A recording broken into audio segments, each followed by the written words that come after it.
चलिए ये है example number 2 chapter number polynomial. Chapter number 2 है जो नाम है पॉलिनोमियल, उसका एग्जाम्पल नंबर 2 यहाँ पर हम देखने वाले हैं। ठीक है, तो एग्जाम्पल में क्या बोला है वो चीजें हम स्टार्ट कर रहे हैं। ठीक है, और इसी टाइप का एक्सरसाइज 2.1 में क्वेश्चन नंबर 1 आएगा। ठीक है, क्वेश्चन नंबर 1 में सब इसी तरीके से करने हैं और 1 बाय 1 सारे क्वेश्चंस को हम करने वाले हैं। ठीक है, तो क्वेश्चन बोला है find the zeros of the quadratic polynomial. Quadratic polynomial उसे बोलते हैं जिस पॉलिनोमियल का डिग्री क्या हो, 2 हो, तो उसके जीरोज कितने होंगे, 2 होंगे। एंड ये 2 जीरो इसके फाइंड आउट करोगे, आगे बोला है and verify the relationship between zeros, जो इसके जीरोज फाइंड आउट करोगे वो और इसके कोफिशिएंट के बीच में रिलेशंस को वेरीफाई करना है। क्लियर? तो किस तरीके से सॉल्यूशन करना है 1 बाय यहाँ पर हम देखते जाएंगे। ठीक है, कैसे करना है उसको हम देखते जाएंगे। ठीक है, अब यहाँ पर देखिए सबसे पहले तो आपके पास जो पॉलिनोमियल है वो क्या दिया है, एक्स के फॉर्म में, और क्या दिया है x square plus 7x plus 10 equal ये दिया हुआ।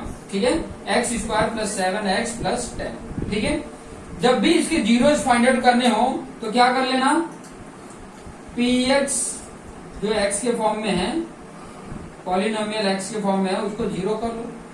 इसका मतलब ये वैल्यू क्या हो जाएगी, x square plus 7x plus 10 equal to 0। Clear? समझ में आ रहा है, पॉइंट समझ में आ रहा है। अभी इसके बाद का स्टेप होता है जो मैंने आप लोग को बोला था कि फैक्टराइजेशन मेथड से इसको जीरोज फाइंड आउट करना है। ठीक है, फैक्टराइजेशन मेथड से कैसे करेंगे, ये क्लास 7th 8th फिर 9th फिर 10th ये तब से आ रहा है। ठीक है, फैक्टराइजेशन कैसे करते हैं, तो मैं ये सिंपल सा टेक्निक बता रहा हूँ, वो टेक्निक यूज करना, आपको आसानी से आ जाएगा। यहाँ देखो इसका कोफिशिएंट क्या है, 1 है, और ये कांस्टेंट टर्म एक्स स्क्वायर का कोफिशिएंट 1 है और कांस्टेंट टर्म 10 है, इनका आपस में मल्टीपल कर लो। 1 इंटू 10 कितना हो गया, 10। यहाँ पर फोकस करो बेटा, यहाँ पर। ठीक है, ये एक्स स्क्वायर का कोफिशिएंट 1 है और कांस्टेंट टर्म, इन दोनों का मल्टीप्लीकेशन क्या हो रहा है, 10 हो रहा है। ठीक है, 10 के फैक्टर बनाओ, क्या क्या फैक्टर हो सकते हैं, 2 फाइजा भी होता है 10, और क्या होता है 1 10 होता है, और कोई बन रहा है, और कोई नहीं बन रहा। 10 1 जा बोला चाहे 1 10 जाए, 2 5 जा बोला चाहे 5 2 जा बोला, और कोई नहीं बन रहा है। तो ध्यान देना कि इसमें से कौन सा फैक्टर को हम सिलेक्ट करेंगे। यहाँ पे प्लस है तो प्लस करने पे ये आना चाहिए, यहाँ माइनस हो तो माइनस करने पे आना चाहिए। तो देखो 2 5 जा 10 हो रहा है, और 2 5 को ऐड करो तो 7 आ जाएगा, 1 और 10 को ऐड करोगे तो 11 आएगा, तो वो नहीं है, इसको कंसीडर नहीं करेंगे, इसको कंसीडर, इस फैक्टर को कंसीडर करेंगे। अब हम करते क्या है, ये जो मिडिल टर्म है ना जिस x के फॉर्म में है, इसको हम स्प्लिट करते हैं, 2 पार्ट में कर देंगे। 2 पार्ट में किस तरीके से करेंगे, करने का टेक्निक ये है। कैसे करेंगे, इस टर्म को ऐसे रहने देगा, इसको भी ऐसे रहने देना है, इसको स्प्लिट कर रहे हैं। एक बार मैं 2x लिख दिया, एक बार मैंने 5x लिख दिया। देखो 2x प्लस 5x क्या हो जाएगा, 7x। ये 2x 2 और 5 कहाँ से आया, फैक्टर करने से आया है। क्लियर, समझ में आया? ऐसे हम कई सारे करेंगे तो आपको पता चल जाएगा। कई सारे मेरे साथ अगर आप बने रहेंगे और आप हर एक क्वेश्चन को करते जाएंगे तो ऑटोमेटिक आइडिया मिल जाएगा। तो ये सब रफ में करने वाला पार्ट था। ठीक है, अब यहाँ पर देखिए, यहाँ पे पेयर बन गया, एक पेयर ये हो गया, एक पेयर ये हो गया। ठीक है, ये आपने लाइन नहीं बनाना है, मैं आपको बता रहा था। इन दोनों में कॉमन क्या है, देखो x कॉमन है। ठीक है, एक्स स्क्वायर यहाँ पे है लेकिन एक्स स्क्वायर यहाँ पे नहीं है, एक पावर इसमें भी एक पावर इसमें भी है, तो x एक कॉमन कर लिए। और न पहले देखो, पहले साइन देखने का, दोनों प्लस है तो प्लस साइन। अब यहाँ पर देखोगे x से ये डिविजिबल है, x से ये डिविजिबल है। नंबर में देखोगे तो यहाँ पर कोई नंबर नहीं, यहाँ 2 है तो कॉमन नहीं होगा, यहाँ x कॉमन हुआ, यहाँ पर क्या बच गया x, क्योंकि x और x मल्टीप्लाई करेंगे तो x स्क्वायर हो जाएगा। फिर बीच में प्लस है तो प्लस। अब यहाँ पे देखो x इसका निकल गया तो बचा क्या, सिर्फ 2 बचा। ठीक है, फिर बाद में अब इन दोनों का करो, इन दोनों में देखोगे दोनों साइन प्लस है तो प्लस लगा दो। फिर नंबर देखो, 5 के टेबल में ये जा रहा है, 5 के टेबल में ये भी जा रहा है, तो 5 कॉमन कर लीजिए। ठीक है, x इसमें है, x इसमें नहीं है, तो x कॉमन नहीं होगा। अब यहाँ पे देखो 5 अगर निकल गया है तो x बचा, प्लस है तो प्लस। 5 के कितनी बार में 10 आएगा, 2 बार में आएगा, 5 2 जा 10 तो 2 आ गया। अब यहाँ पर देखोगे एक ये पार्ट एक ये पार्ट हो गया, दोनों में x प्लस 2 कॉमन दिख रहा है, x प्लस 2 कॉमन दिख रहा है। बचा क्या है, यहाँ से x बचा और यहाँ से प्लस 5 बचा, इक्वल टू 0।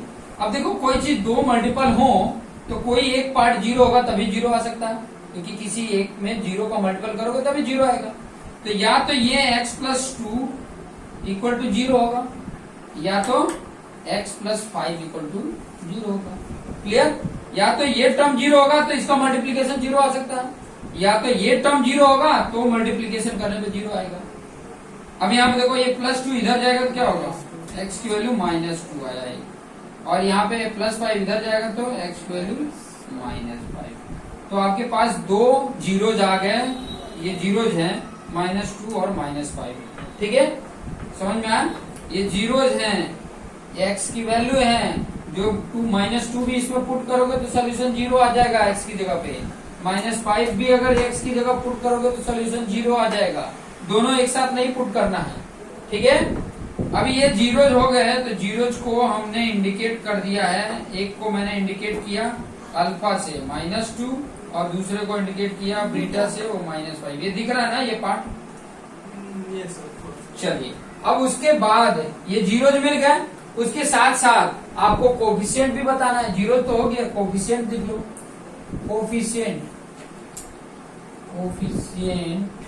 ठीक है। कोफिशिएंट में a क्या होगा, स्टैंडर्ड फॉर्म से कंपैरिजन करते हैं इससे, तो यहाँ पर a होता है, यहाँ पर b होता है, यहाँ c होता है। तो a की वैल्यू क्या है 1, b की वैल्यू क्या है 7, c की वैल्यू क्या है 10।